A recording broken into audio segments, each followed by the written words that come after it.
বিসমিল্লাহির রহমানির রহিম। ওয়েলকাম আমার কিচেনে।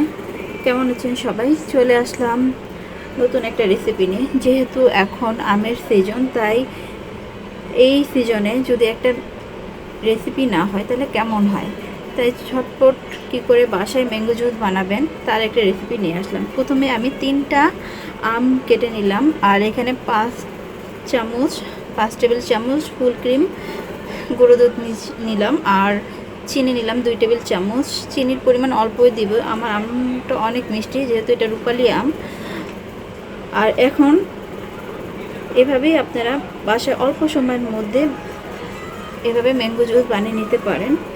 আমি এখানে সব দুধগুলো এভাবে ঢেলে দিব, সাথে অল্প পরিমাণ চিনি অ্যাড করব। যেহেতু আগেই বলেছি আমার আমটা অনেক পরিমাণ মিষ্টি, আর এখানে বেশি সুগার ইউজ করব না, তাহলে অনেক মিষ্টি লাগলে জুসটা খেতে ভালো লাগবে না। এর মধ্যে আমি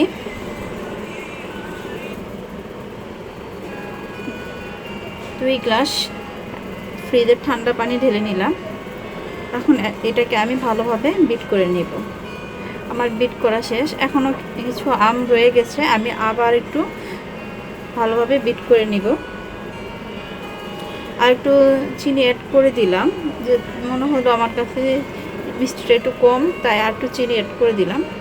আর এটা আপনাদের টেস্ট অনুযায়ী অ্যাড করে নেবেন। সাথে আমি একটা বরফের ঢেলে দিলাম। আমি এখানে 2 মিনিট মিক্সারে বিট করার পর এই যে দেখেন একদম পারফেক্টলিভাবে আমার ম্যাঙ্গো জুসটা হয়ে গেছে। এভাবে বাসায় অল্প সময়ের মধ্যে ট্রাই করতে পারবেন। আসসালামু আলাইকুম।